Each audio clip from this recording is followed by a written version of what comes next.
This is an SM Media production.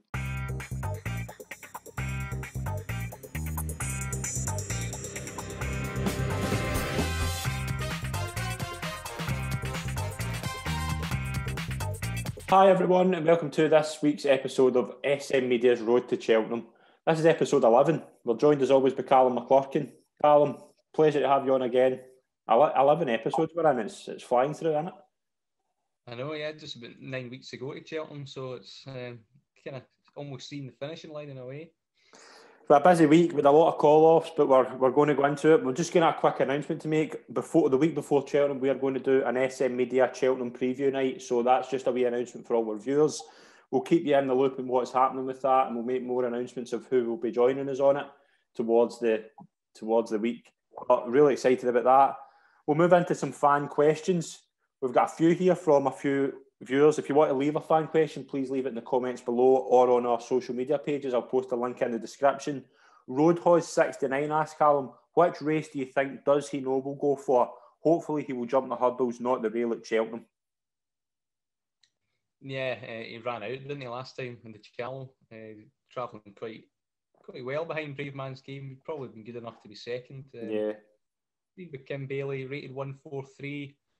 He's a second season novice, so he's got plenty of experience behind him. I'd probably run him in the Ballymore. Sorry, the Albert Bartlett probably. I think you'd get a trip. Yeah. The battle-hardened nature of an Albert Bartlett would probably suit him more. Kim Bailey ran Happy Go Lucky, kind of similar type in the Martin Pike off 137. I think 143 might be a bit too high. Yeah. The race he won at Cheltenham was a bit weak, I thought, and I don't think his mark is that good for a Martin Pike. So I would chance him. He's got a bit of experience. I'd run him in the Albert Bartlett probably. Yeah, he's 25 to 1 for the Ballymore, 25 to 1 for the Bartlett. I would side with you on the step up and trip. I think it could potentially be a Bartlett horse. He was 3 for 3 over hurdles before he run out at last week in the Charlo. But again, decent horse. He's got a very good chance wherever he turns up. Tom Gallagher, what did you think of Irascible run behind Appreciate It at Leopardstown? Thought it was a mighty run. Is he Ballymore bound? Well, he's 16 to 1 for the Ballymore, but I would say he could potentially come up against the stablemate Bob Ollinger, which makes me think they might split them. What do you think? Yeah, he could be. I mean, he was well overlooked, wasn't he? His run behind Appreciate It, and I think most people would think that Appreciate It is kind of head and shoulders above most of the novices this season. He was well backed towards the end. He backed into 16 to 1. I quite like the third, Kess Gone Risk, who rather drifted out to 16 to 1. It was a messy race. There was a lot at the back. It was really hard to kind of negotiate around absent hurdles. Nothing could really lay a glove. Appreciate It. He did stay on. I think he can progress. The Ballymore does seem an obvious race. He's got a mark in the high 130s at the moment, so he'd probably sneak into a Martin Pike as well. Yeah, definitely. He does have options open to him, and it'd be interesting to see where he goes next. Mm-hmm. Yeah, definitely. I would say you in that. Paddy Connolly asks, which Ante Post favourite are you most keen to take on, and which favourite represents value in your opinion? I'll throw that to you. What do you think? I'd probably have two each in this category. I'm quite keen to take on Appreciate It though, even though I kind of did admit that he's probably the best of the novices. I still think he's a stayer. I think he's a Ballymore horse, and I do think something could come and beat him the Supreme. I'm not sure what it is for pace at the moment. There's a race potential on Sunday that might reveal a few in Ireland. The Moscow Flyer, that could say something. I think he's a bit short at 11 to 4. Another one I'm quite keen to take on at the moment is probably Epiton. Right. I think 9 to 4 is a bit short. I mean, she was in a position before the Christmas hurdle to kind of really set a marker down and scare everyone off for this. And instead, I think the challengers have kind of got a ray of hope, and there's quite a few of them. I think there's a lot that can take her on from the front. There's a lot that can take her on from the back as well, held up. I'm not entirely convinced that her running Kempton was just can be as easily as excused as the market suggests. Mm-hmm. The two I quite like. obviously Billoway, I think, is still a value favourite for me. I think he's the progressive fox hunters chaser there that nothing else is at the moment. I think he's got age in his side. And the other one, probably a short one that's probably quite good value is probably Easisland if he makes it, of course. Yeah, I was just going to touch on that. I think 2-1 on him is quite something when he's £17 clear of everything else and he'll be racing off levels this time. His reappearance, I think he could put a line through it. He wasn't fully tuned up. He was given 2 stone away to most of the field, and the ground was a bit quick as well. So everything was kind of against him. I think, with the weights firmly on his side, and if you don't believe Tiger Rose will come back, he's got £17 in hand, and on that basis, he really should be probably 4 to 6 in a day or something like that. Yeah, I totally agree with you on Easisland. I think Easisland's the value that represents for me. But the favourite I'm keen to take on, and you might not like this, is Zanahiyr. Now, not because I don't like Zanahiyr, I just feel that the Triumph, we don't see a lot of Triumph horses until the middle of January, kind of end early February. I mean, Solo was a perfect example last year. Solo ran 3 weeks before the festival, and near enough an off favourite. So we could see a few horses that could potentially be a threat to Zanahiyr. I just wouldn't, not that I'm against him to win the race. I think he's the best horse in the race. But 5-2 right now for me would be a little bit short. The favourite that represents value for me is, I would say, Easisland. I would completely disagree in Epatante. I don't see what beats Epatante in the Champion Hurdle right now. Going by, I wouldn't take, I'm not keen in Sharjah. Aspire Tower, nah, I'm not keen in him either. Sam Raab, Cadabras, there's not a lot of British ones either. I think Epatante, if she turns up the way she turned up last year, the Champion Hurdle, I think she's going to take all the beating. Easisland, yeah, I don't think there's a lot of threat to her. I think you're right about the £17 in hand. Again, you're talking about Shishkin and Voilen there. I'm amazed Shishkin's 10-11. I think Shishkin should be 4-7, 1-2. I think he's that good. I think he's that much better than his competition. But yeah, I would side on that. Thanks very much, everyone, for your questions. If you're if you want to send a fan question in, please send it in through our comments and on social media. We'll move on to the recap. We'll take a look at the racing over the past week. There was no jump racing, I think, Wednesday, Thursday, Friday due to cancellations. But we start on Saturday at Chepstow. Adagio won the finale juvenile hurdle, beating Nazislam.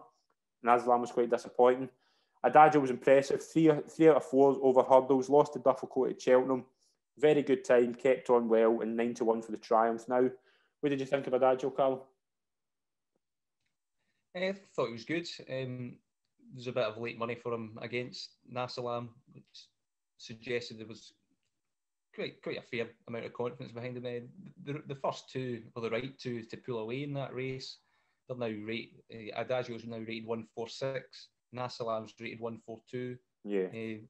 That probably is enough to really book both of their tickets for Triumph. And they're probably the 2 best that Britain have got to offer, given Paul Nicholls has said Monmoral won't go here. Mm-hmm. We'll wait for entry with him. I have them £4 behind Zanahiyr personally. I do think, and I think Zanahiyr's probably more likely to have a bit more progress in him than the other 2 Brits. But I thought it was solid. He's a very forward 4-year-old. He's been to Cheltenham before and won. His defeat to Dufflecoat was in a strange race where he went for home too soon. Dufflecoat kind of came out and picked up the pieces a little bit. I would be inclined to forgive him that. He has an each-way chance and a Triumph, and I think Nasalam does as well if he learns to settle a bit better.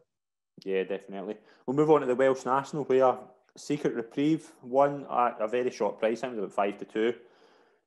He's still a novice. He's a second season novice, so he does have entries for the RSA and the National Hunt Chase, but we are being told by Evan Williams that he's been named by the Grand National, so he might not go to Cheltenham, but very impressive performance for the front. I was really surprised in how well he jumped.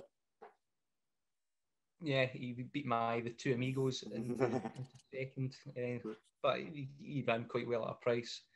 He's gone up £2 from his initial revised mark, so he's up to 144 now, which is just about enough to get you to sneak into a bottom weight of the Grand National. Yeah. He could take something en route to gain more experience because he is a novice. He's only 7.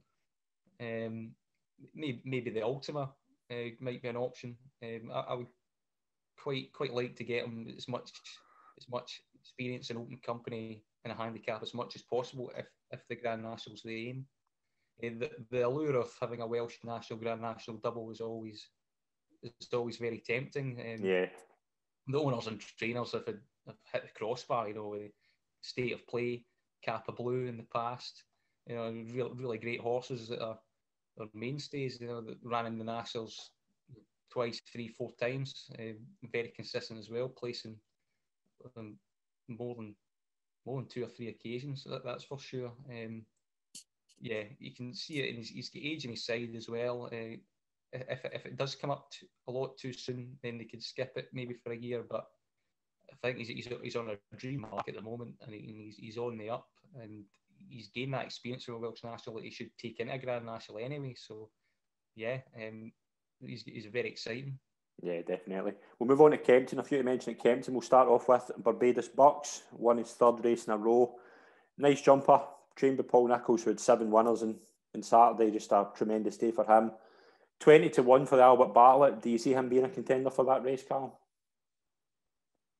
At the moment, yeah, because it's quite wide open. I think something from Ireland this week might emerge and maybe take control of that market like Statler has.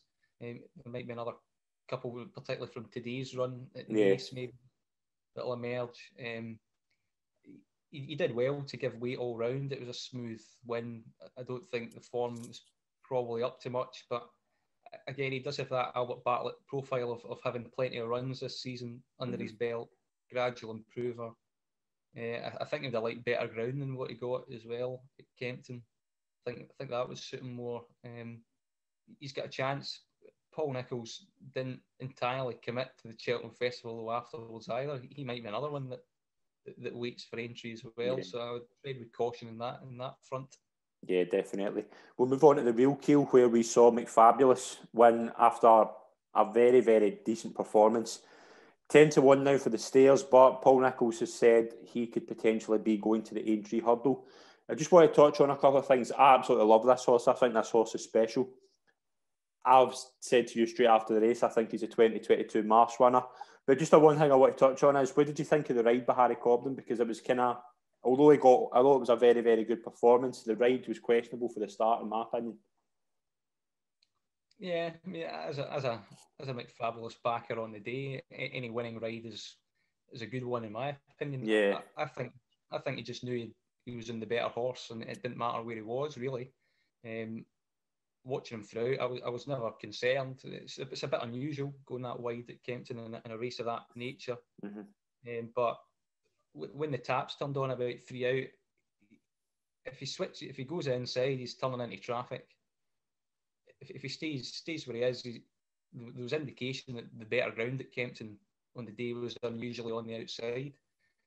And he just stayed there, and he stayed there because he knew he had enough horse in him, and he was travelling really well, and he was probably been told by Paul Nicholls to make use of the horse and be rather prominent as well. So I think questioning him was maybe a bit over the top. I thought, I'm always loath to criticise jockeys. It's a lot harder than armchair punters think. I think most of the time, and yeah, I would get away from him. I would obviously be annoyed if he get beat. If he get beat and he went back into the inside and he get hampered by on the blind side or something, they couldn't get by him, or he was stuck in a pop, then you'd be livid in that front. I just think he knew he was in the youngest horse in the field, the most progressive, favourite, the one that should win, the one that was travelling the best, and it didn't really matter if he was on the rail or 10 wide. It was always going to win. Yeah, we don't think he's going to the Stayers, do we? No, we don't. Probably Aintree. Maybe a little race in between. Paul Nicholls was indicating. You say that he's a Marsh winner. I don't think he's a Cheltenham horse at all. I think he's another Paul Nicholls Kempton horse. Another Sunman. He's a Cato Star Novices winner of potentially. Yeah. I think he will get 3 miles in time. Mm-hmm. I think he's brilliant. I thought at the start of the year, I thought he'd Stairs Hurdle kind of potential, but again, he just didn't stay against Time Hill and Paisley Park, and I don't think, the more I think about it, I don't think he's Cheltenham. Different if this race was run at Cheltenham, like it was meant to be, but obviously it wasn't. But yeah, I mean, McFabulous, I mean, he's definitely one to keep an eye on for the future. The Silvini Conti Chase, Master Tommy Tucker, another Paul Nicholls winner, nearly made a howler of the last fence, but apart from that, I thought it was quite good. He's 20-1 for the Ryanair, but we saw on Saturday he needs a really small field, so that would suggest to me he's not going Ryanair. The Ryanair favourite beforehand was Imperial Aura. He ran in this race, fell at the second fence, a bit of a clumsy mistake. But what were your overall thoughts in the race? We'll start with Master Tommy Tucker. It's another Paul Nicholls horse at Kempton. Dominates from the front. It jumps really well. It gets the job done. I mean, it's as simple as that. He has the formula around here, and 7 winners across the whole Saturday. Not just at Kempton as well, may I add, but I mean, it's just utter dominance. 155, he's been up £4 for that, so 159. I don't think he's a Ryanair horse. I think again, he's very likely to race for a 10-year-old. Yeah, he did have a lot of falls and unseats to his name beforehand. Nearly another one on Saturday. Yeah, I know for a 2.5 mile and a 3 miler, his jumping is so low and quick. Yeah, and he jumps like a 3 miler. It's quite something to watch. But you knew there was a mistake in him. You knew there's going to be something that would go wrong, and it happened at the last. He just walked through it. He needs to be jumping at a fence at speed, because once you slow him down, he starts thinking about things and panics. That's kind of the horse he is. But yeah, when it all clicks and when he could dominate from the front, it was like watching how Frodon won it recently. It's quite special to watch. Mm-hmm. He's not going to be able to dominate that at Cheltenham Festival, and Cheltenham's probably not his track, but there'll be plenty of opportunities down the line. I mean, you can see him. Imagine him taking on Min in the lead for a Melling Chase at Aintree or something. I know. Yeah, that could be quite special. Mm-hmm. Imperial Aura, I did have a feeling on the day that he'd get beat. It was just this niggling kind of gut feeling that Kempton wouldn't suit him. I didn't expect him to follow second. I think he's probably going a stride faster than you're used to. Over 2 mile 4 at Kempton, it's a bit quicker. Master Tommy Tucker, I think he's going to drag you along at a pace that probably a bit quick for him, and he didn't quite adjust to it. He's still 7-1 for the Ryanair, and people are largely unmoved by falls in the betting markets. They'll be scrambling about to get a race for him before he goes there now. Probably the Ascot Chase, maybe. I would say that's where he would go. Yeah, I think that's probably where he's going to line up. But I would think off the top of my head. Yeah, I mean, there's not many races between now and then that would probably suit him, unless I'd highly doubt Ireland would be an option. But we'll move on to one cat, and we've got one horse to mention. Monsieur Desubeau beat Protectorat, a horse we both liked beforehand. Protectorat was very disappointing. Another winner for Daryl Jacob, who had 5 winners at Wincanton. That was an excellent day for him. 16-1 for the Marsh. Monsieur Desubeau, 9 years old. Is he the threat to Envoy Island, do we think? I don't think he is. I don't think he'll turn up because he's had numerous leg injuries before. He's had all these niggly problems, and taking him to Cheltenham for a stiff assignment like that would be quite. I think it would be quite difficult, particularly taking on Envoy Island. I think the speed nature and the flat track of Wincanton really helped him, while it was at the total detriment to Protectorate. This was supposed to be the Dipper Chase at Cheltenham that was obviously rescheduled. Yeah. And it just didn't suit Protectorate at all. He was quite flat. And you can forgive him, I think, slightly. I think he'd be interested in an RSA at a price. I think he wants a step up and trip. He wants to be at Cheltenham, I think, as well. He's got a good record there. Maybe he was flattered last time at Cheltenham by beating Southfield Stone, I think. I think he got a big mark because of the way he kind of done it the manner he did, but he probably hasn't beaten much to be rated a mid-150s horse. So like Messer Bowl. I would be interested in him for the 2.5 mile novice at Aintree, probably. Yeah, we've mentioned 7 horses there, and we think probably one's going to turn up for Cheltenham. Yeah, that's what it is. Might be surprised, temptation Cheltenham when it comes round, and they might have second thoughts about it. But yeah, I'd have my doubts. Yeah, definitely. And that was your recap for the week. We'll move on to a race preview where we're going to take a look at the race formerly known as the RSA Novices Chase. Or I think RSA have stopped sponsoring it, so they're yet to find a new sponsor. But a big race, a 3 mile Novices Chase at the festival, it's an exciting race every year. We've had some fantastic winners of this over the past few years, the likes of Bobsworth, Lord Windermere, Mike Bite presenting Percy, and last year we saw Champ come from 6 furlongs away to win the race. It was quite something to see that performance. Callum, what was your favourite winner of the RSA? I have to pay tribute to Mike Bite. Definitely. He's had to win it twice, didn't he? And he probably gave me my first ever betting heart attack.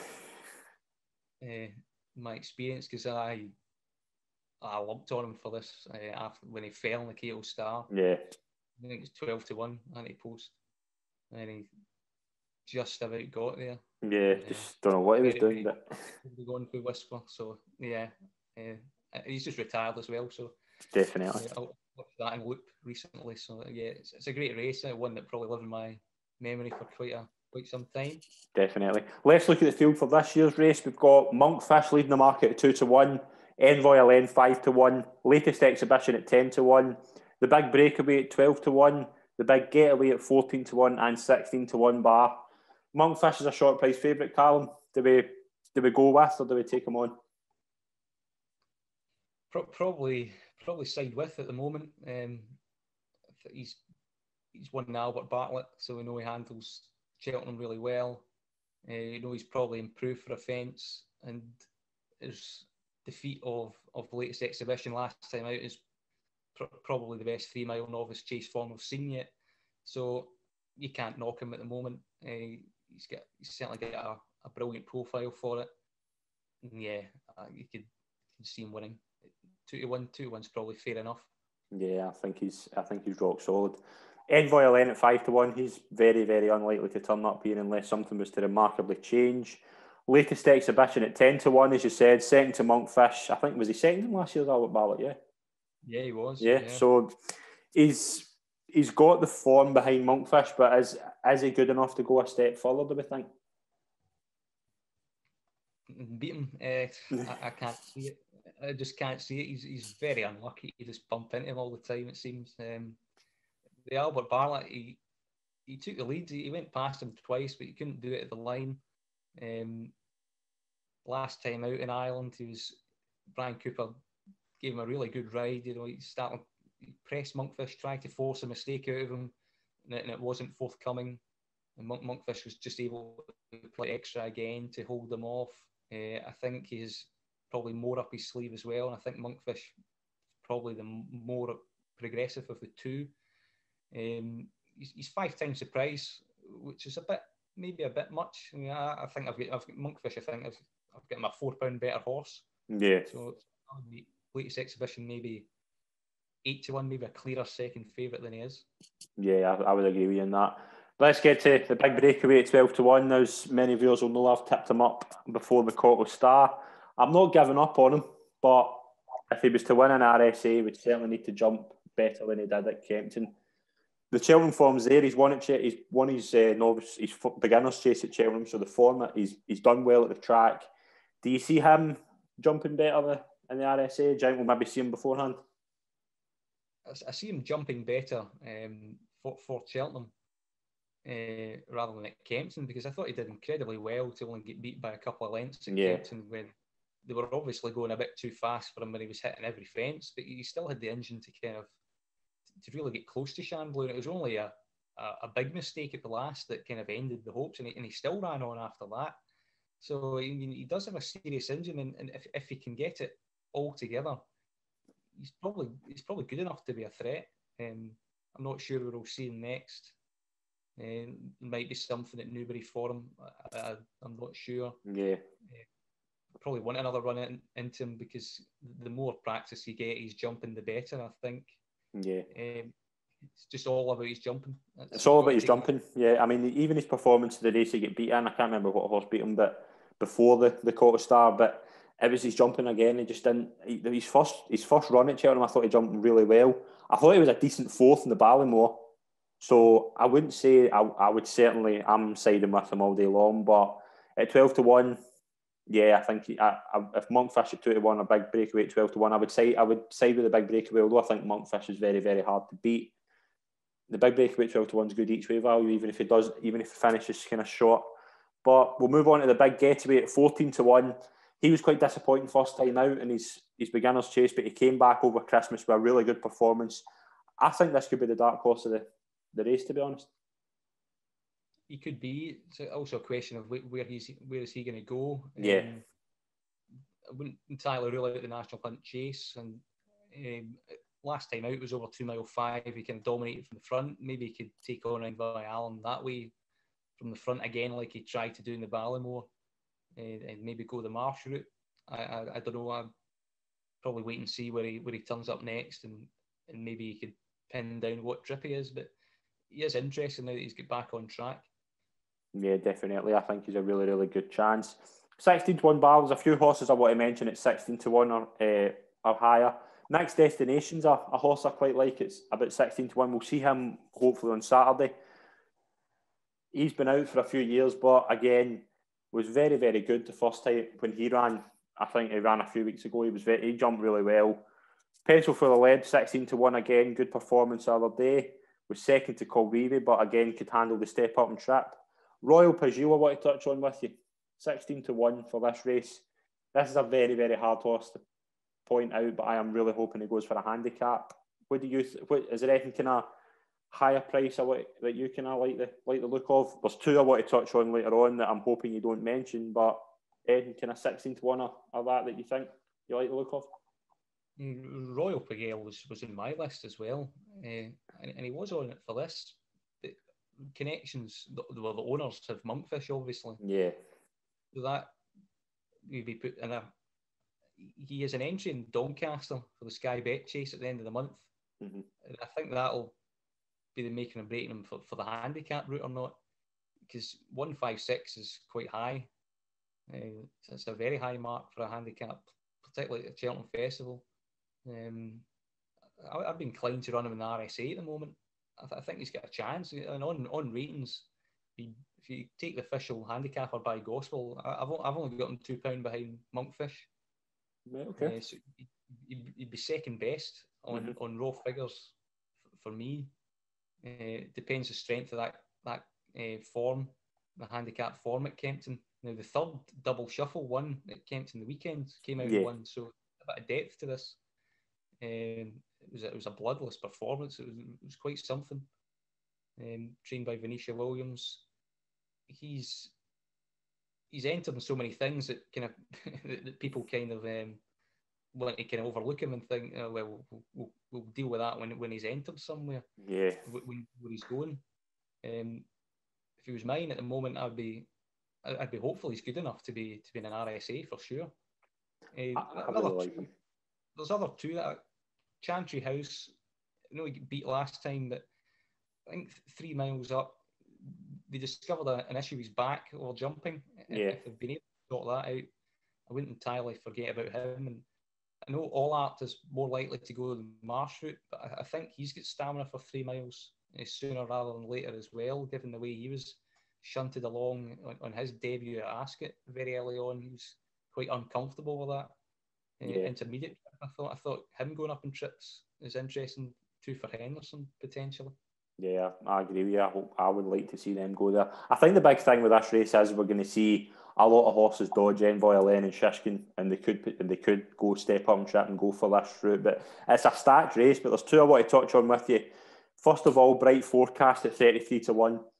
As we know, I've tipped him up at 25-1 to win any race. There's been no reports to suggest that he's coming back, but I haven't even heard the report that he's retired. But there was no depth to that. Do we 33-1? Do we? Would you think that's a daft pick for me picking him at that price? I don't know, when you don't hear much about them. I know. Ben Pauling was in one of the Racing Post shows quite a while back, and he said that he was retired. So given he was a trainer, It's probably I've not heard. I didn't actually hear that, but now you've mentioned it. Probably end of the line. Yeah. Cobbler's Way is another one that brings Albert Bartlett from that just haven't heard of. Yeah, I was going to touch on that with you. He's from the start of the season, which is obviously a concern. If we knew he was fitting well and he was going to get a run before Cheltenham, 50-1 for him. If like me, you're willing to forgive his Albert Bartlett effort, he's beaten latest exhibition over hurdles, so he's obviously extremely overpriced. So there might be a couple that come into the reckoning, but it's hard to really see beyond Monkfish and latest exhibition do set a very good standard. Yeah, definitely. The stats I want to touch on. What have we got for this race? You're the statistician. Yeah, we're looking forward to pick the winner. Stats for the big breakaway, actually, because 4 of the last 5 winners have been trained in Britain. Right, okay. So that's a bit interesting, because I think most people inclined to think that the Irish dominate everything these days. 4 of the last 9 trained by Nicky Henderson as well. The winners. 7 of the last 10 have been aged 7. All the last 6 winners have been rated 150 plus coming into it. So it is going to classy horses more often than not. Only 3 of the last 10 favourites have won, though. So it's a bit trappy for punters. Yeah, definitely. Just wanted before we move on, have you got a tip here, like what a horse to win and a horse each way? I'm going to side. I think Monkfish will win. I'm going to go the big breakaway to be second. What we got? Yeah, I would say Monkfish, and I would Royal Pagel each way. I think a Richie 1-2. Yeah, it could be. And that was our look at the RSA Novices Chase. We'll take a look at what's coming up over this week. And today there's a couple of races that will be going on after this probably goes out. But there's a Novice Chase at Naas that was meant to be happening on Sunday, but obviously get rescheduled. Energamine, Captain Guinness and Black Bolt are all entered. This could be a great race. Yeah, it could be very informative. Maybe it might unearth the main Irish challenge to Shishkin and Narford potentially. I marginally prefer Captain Guinness. We'll see what happens at the end of the day, of course, but I think he's a bit of a price. And when Energamine, we don't really know about the trip. He does suggest. Yeah, I think that's I would say the Captain Guinness too. Blackbo isn't the most reliable jumper. No. So I think Captain Guinness is 2-1. I think roughly is a decent enough option. Yeah, we've also got the rescheduled Laurels of Naas Novices Hurdle. Very, very stacked race. Bob Ollinger, Ashdale Bob, Blue Lord. We've got wide receiver in this as well. There's a lot of horses that could stake a Cheltenham case here. What do you like? There is. The one I like was Cross Hill at a price each way. Yep. 11 or 12-1. Jessica Harrington second string. They put him back to 2 miles last time out. Didn't suit what he wants a trip, so he should be seen to better effect here. I think he's a wee bit overpriced. He doesn't quite have the stardust that maybe a Blue Lord has, or Bob Ollinger has, or the other Jessica Harrington horse, Ashdale Bob, who's strong form in the book, probably the best overall form in the book at the moment. It's going to be a really good one race. A lot of people have an eye on wide receiver to see what his mark will be before he wins the Martin Pike. And a lot of people's opinion. Yeah, he's just quite ridiculous. But hugely informative race. We'll see what happens. Yeah. Hopefully Captain Guinness and Cross Hill have won them both. Yeah, well, I'm hoping Bob Ollinger goes here. Bob Ollinger's my first tip of the series. I'm a big fan of this horse. I think he's run against Fernie Hollow. Looks amazing now. This could be a big step up for Bob Ollinger. Obviously, that's a grade 1. If he wins this, I think he's challenging Brave Man's Game for favouritism for the Ballymore. This could be a great race, but I'm hoping Bob Ollinger does it. We've got a couple to mention at Warwick on Saturday. We've got a big Ballymore Novices Hurdle. What do you kind of think for that race? Because there's not a lot of horses who've kind of staked a claim yet. This could be their time to step up. Is there anything you kind of like for this race? There is one. It's quite open though. I mean, JBY of Alan Kings is 8-1 at the moment. Mm-hmm. He on debut he was barely fit, but he absolutely hammered the Henderson onshot by 10 lengths at Warwick. Mm-hmm. Back in the same course, back in the same distance, to try and back that up. It's quite an open race, and maybe take a chance at him at a price. Not a race that you'd associate really with Cheltenham, but Willoughby Court won it in 2017 before he won the net. Now the Ballamore, so it can unearth the odd potential star and winner for the future. Yeah, definitely. We've got another race at Warwick. This could be a stacked Novices Chase, the Hampton. We could see next destination, Happy Go Lucky, Dickie Diver, Fiddler on the Roof, and If the Cap Fits all running against each other. I know what way you're going to probably side here, but how good a race does this look in paper? Great race if they all turn up, and they're all quite evenly matched. I think the betting tends to reflect that. Obviously, my vested interest in Happy Go Lucky here. Yeah. Plan was to come to Warwick and then reassess the Cheltenham Festival target. This race is normally a good habit of as a point as a national hunt chase. It's yielded Miss Parfois won it a couple of years ago. He was narrowly beaten in it. OK Corral won it last year. He was favourite for it for the national hunt chase. 2019, sorry, because last year Kim Bailey won it with 2 for Gold. He didn't like Cheltenham. Mm-hmm. Didn't go there. The slight worry about Happy Go Lucky right now is that the yard aren't really firing at the moment. I think they're not for 14. We've seen Imperial Aura take a clumsy fall. Get a weapon at Doncaster on Monday was quite well fancied for Kim Bailey, joint favourite, and he ran no race at all. Really bad.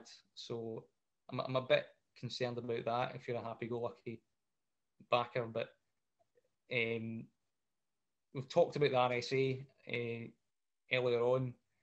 These horses are kind of all rated mid-140s, high 140s. I think Monkfish and latest exhibition are already high 150s horses, so you'll be looking for an ex-destination to absolutely smash these, giving weight to be an RSA contender.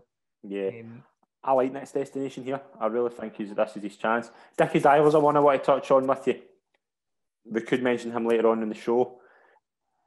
I don't want a horse to be earmarked to not go and win a race, but I think a win here would severely hamper his chances of running in the Kim Muir, where I want him to turn up. Do you like Dickie Diver? Yeah, he's a horse that can be under the radar for a lot of people, but he's trained by Nicky Henderson and he's owned by JP McManus. He's quite well handicapped all of a sudden. He could go national hunt chase as well if he improves dramatically. RSA, it's a bit of a toss-up. You know, you're going to follow each and every horse and see where they're going to be, and it's really hard to weigh up. I think he could turn up any race at the moment. I would be very hard pressed to pick which race he could possibly go. Yeah, very hard to judge. No, I'm gonna put my eggs in a basket later on and just predict where he's going to go. Sunday we've got a couple of mentions at Punchestown. We have the Killiney Novice Chase, where we could see a duel between Envoy Alen and Asterion Forlonge. If these two turn up against one another, we have one of the races of the week. This could be an absolute great race. It's a great clash. It's priced up Envoy Allen 1-2, Asterion Forlonge 5-2. I think that's probably about right. Yeah. Willie Mullins yard in a bit better form, and Asterion Forlonge just get maybe a bit more fitness about him, even though he did fall last time out at Limerick. But Envoy Allen is Envoy Allen, you know, and he looks a bit of a machine, and I don't find a reason to go and run and oppose him. Yeah, if Envoy Alen, everybody knows how I feel about Envoy Alen, but Asterion Forlonge is one of the biggest challenges he'll face. If Asterion Forlonge has got conditions to suit, it's right-handed. I think it's 2 mile 4. it's a steering for launch probably isn't going to Cheltenham. So I don't, even if a steering for launch was to win, I don't think Envoy Lane would move in the market, but it's a serious challenge to Envoy Lane, and I'm really excited about it. We've got the Grade 1 Moscow Flyer Novices Hurdle, which has produced some really good winners in the past. The likes of Min, I think Duvan won it as well. Master McShee's one I'll quite like here. Second to Appreciate It in his maiden hurdle. As Frank to form since, is a really good horse. My only worry with Master McShee is he good enough to be a graded horse at Cheltenham? And is this potentially where he busts his handicap mark?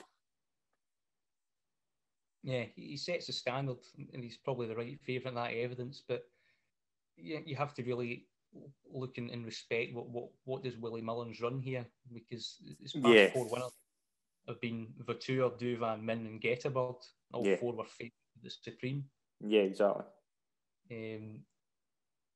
Given he's already got the favourite in Supreme, I appreciate it. But although I still think he's a stayer, I think his potential two here of Ganapathy and Power of Pause are really interesting. Yeah. And both of them are about 25 and 33 to 1 for the Supreme. And if you struggle to see anything beyond Appreciate It right now, and you're looking at, but you still think that he's more of a stayer and he could get beat, you'd be looking at these 2 horses, and if they take up their opportunity, they take up their chance, even maybe 5-10 minutes before the off, take a saver on them for the Supreme, because if one of them comes up and bolts up right here and joins this Willie Mullins Roll of Honour that he has, it'll be interesting. Ganapathy is barely quoted in some of the markets for the Supreme, and it's because he was rather laborious winning his debut at Cork back in November, and he was kind of given a kind of Supreme quote at the time for out of kind of courtesy rather than anything else. But he's owned by the Donnellys, and these French breds that they have, they really do improve from their first run to their second. We saw it with Gallard de Menil. Yes. Gallard de Menil improved massively from his first run to his second run. If Ganapathy can do the same here, he can certainly win this. And I think the Donnellys will be keen to have a runner in the Supreme again to try and defend their crown from Shishkin, and particularly if Leakel's article doesn't go or Nicky Henderson's indicated. And Power of Pause is owned, it's got the same ownership as Appreciate It. And Power of Pause last time beat Cross Hill. So exactly. Cross Hill does boost the form by winning and running well at Naas today, and Power of Pause does himself justice on Sunday by taking up his entry and looks pacey and Appreciate It over 2 miles. Then all of a sudden Willie Mullins might be thinking, well, we've got Ganapathy and Gallard de Menil for the Donnellys. Let's split them up. Ganapathy goes Supreme. Gallard de Menil goes Ballymore. And if Power of Pause forces his way into the Supreme picture as well, and it's a fairly weak Supreme picture, I think, they might go, let's go with Power of Pause Supreme, and then Appreciate It goes to Ballymore, because I think that was his initial target at the start of the season. Yeah, definitely. I couldn't agree more with you there. It's going to be a very interesting weekend, and that was your look at what's coming up.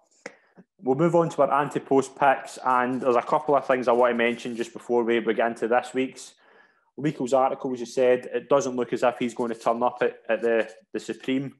And we heard from Patrick Mullins, the assistant trainer to Willie Mullins. He has said She Wears It Well is potentially not going to turn up in the Mayor's Novice Hurdle, whether it's an injury or something. I don't think they actually went into why. But again, that's a big miss for me. She Wears It Well, I was very keen on for the Mayor's Novice. Is there any of your kind of Anti-Post picks that you're kind of, any news to report on them?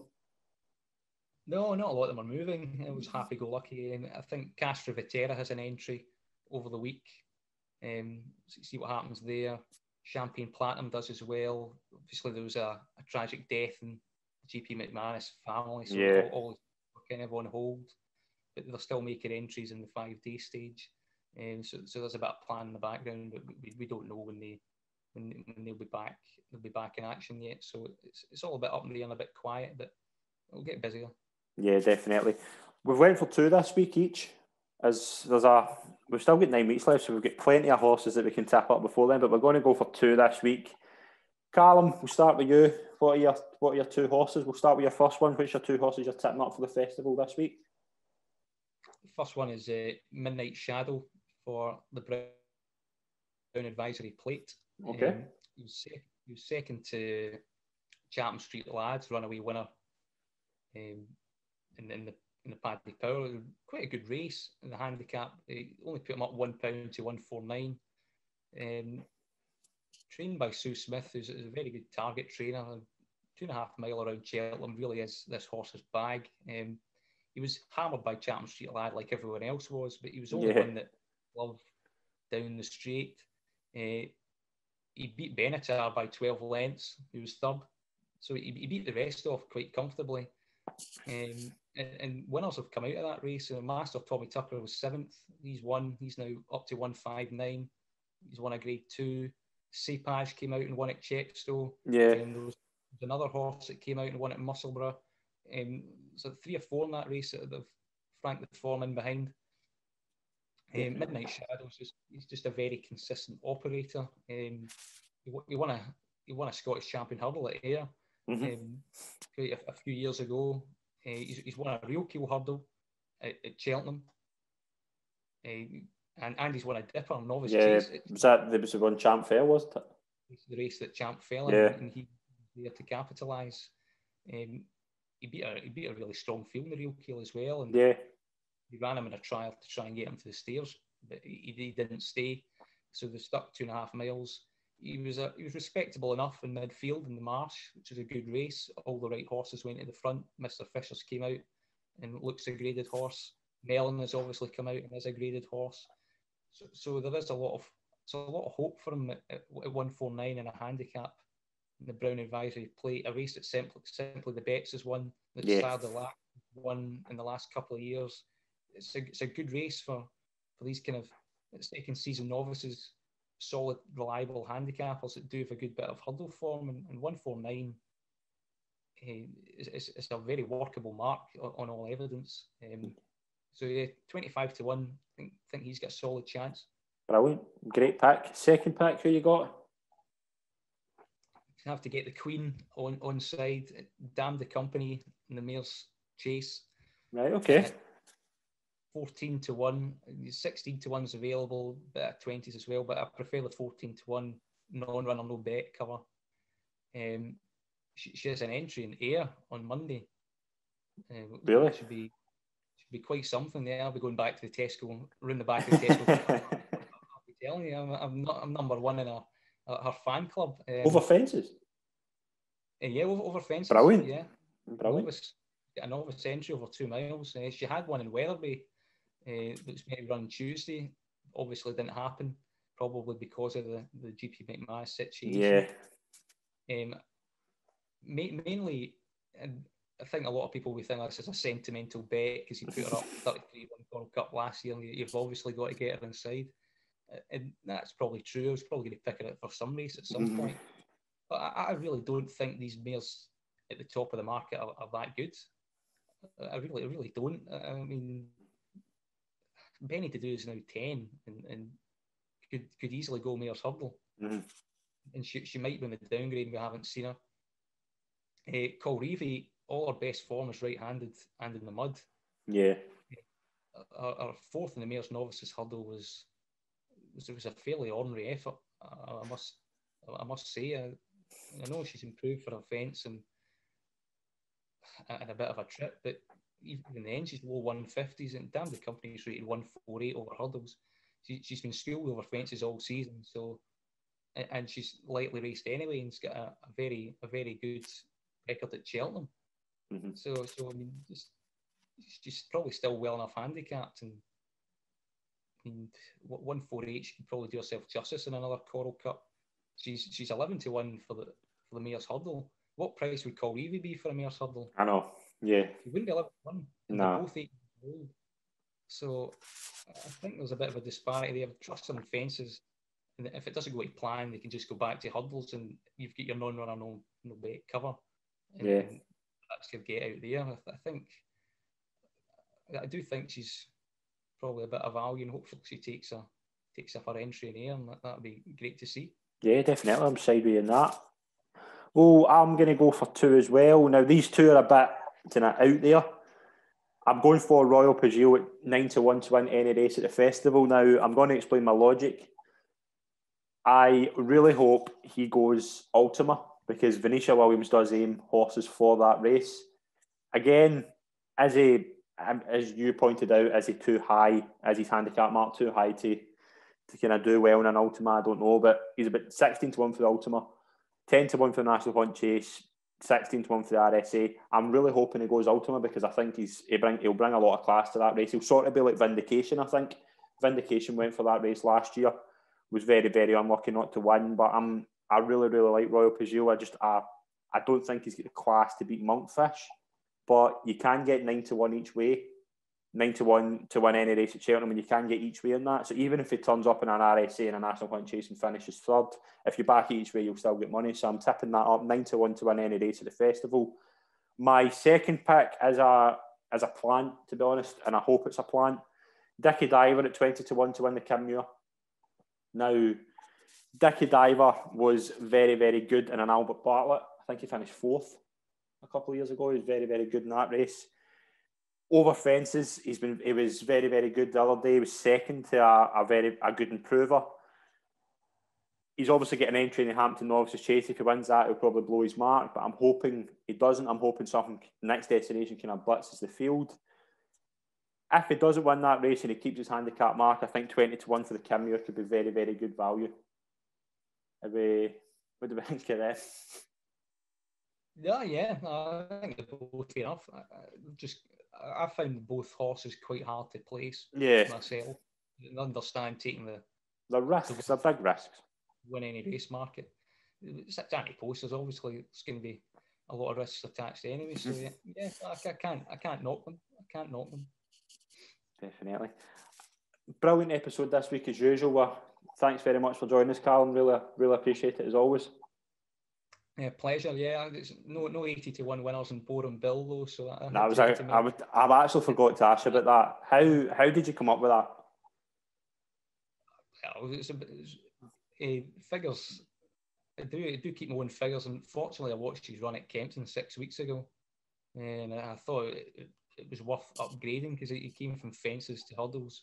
Yeah, he was 3rd, a strong finishing 3rd as well, and he was just skying a few, I think, and I think he was just adapting from coming down from fences to hurdles. So I just thought he was overpriced. I mean, I think in the Ante-Post market, he was like 16-1, 20-1. He just kept drifting out, and then when he went to 80-1, I thought, oh, that's ridiculously overpriced. I'll have to have a bit of a saver on that. So yeah, and I don't think it'll get any better than that for the rest of the year. Nah, it was a absolutely great pick. But that'll do us for this week. I want to just thank Calum for coming on. It was an absolute pleasure. We'll be back next week with another episode. Just as well, if you've got fan questions again, as we've said, please post them to our social media pages on the comments below, and stay tuned to SM Media's social media pages, and myself and Calum will be posting tips over the next week. Thanks very much, everyone, and we'll see you next week. Cheers.